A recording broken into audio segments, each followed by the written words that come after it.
Hello everyone, आज के इस वीडियो में हम लोग समझेंगे जीमन इफेक्ट के बारे में कि जीमन इफेक्ट क्या होता है। इसके कॉन्सेप्ट को समझेंगे।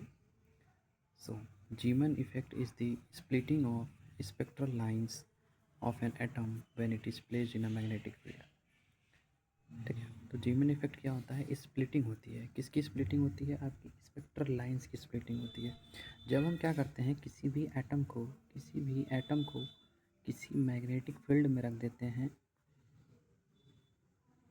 किसी भी मैग्नेटिक फील्ड में जब हम रख देते हैं तो क्या होता है, जो इस एटम की, जो कि मान लीजिए मैंने इसमें सोडियम एटम लिया हुआ है, तो इस एटम की जो स्पेक्ट्रल लाइंस हैं वो क्या होंगी? स्प्लिट हो जाएंगी। स्प्लिट का मतलब क्या होता है? ब्रेक हो जाएंगी।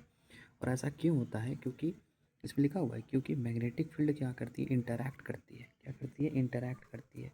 किससे इंटरैक्ट करती है? With the electrons magnetic moments. ठीक है, किसके इलेक्ट्रॉन मैग्नेटिक मोमेंट से इंटरैक्ट करती है? जिस एटम को आपने मैग्नेटिक फील्ड में रखा हुआ है। ठीक है, तो हमने क्या बताया कि जब भी हम किसी एटम को किसी मैग्नेटिक फील्ड में रख देते हैं तो उनकी स्पेक्ट्रल लाइंस क्या होती हैं? स्प्लिट हो जाती हैं। तो इसी प्रोसेस को जीमन इफेक्ट कहते हैं। ठीक है, so Zeeman effect is the splitting of spectral lines of an atom when it is placed in a magnetic field. This happens because the magnetic field interacts with the electrons magnetic moments causing a shift and splitting of their energy levels। ठीक है, तो क्या होता है कि जब magnetic field interact करती है with the electrons magnetic moments, जो भी एटम्स होते हैं उनके अंदर कुछ इलेक्ट्रॉन्स होती हैं और हर इलेक्ट्रॉन का अपना एक मैग्नेटिक मोमेंट है। ठीक है, क्या होता है?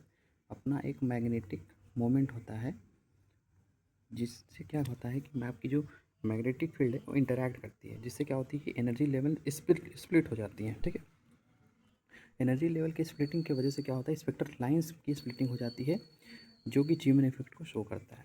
जीमन इफेक्ट नॉर्मली आपका दो टाइप्स का होता है। एक होता है नॉर्मल जीमन इफेक्ट, एक होता है एनोमाइलस जीमन इफेक्ट। ठीक है, तो ये दो टाइप्स होते हैं।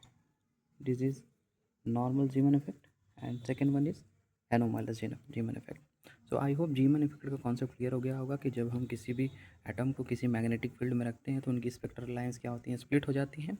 This process is जीमन effect. और ऐसा क्यों हो पाता है? क्योंकि क्या होती है, मैग्नेटिक फील्ड इंटरैक्ट करती है। किससे इंटरैक्ट करती है? आपकी इलेक्ट्रॉन मैग्नेटिक मोमेंट से, जिससे क्या होता है कि एनर्जी लेवल्स के अंदर कुछ शिफ्ट आ जाता है। ठीक है, कुछ उनकी स्प्लिटिंग हो जाती है, जिसकी वजह से स्पेक्ट्रल लाइंस की स्प्लिटिंग हमको देखने को मिलती है। नॉर्मली ये दो टाइप्स का होता है, नॉर्मल और एनोमलस जीमन इफेक्ट। आई होप ये कॉन्सेप्ट क्लियर हो गया होगा। Thank you.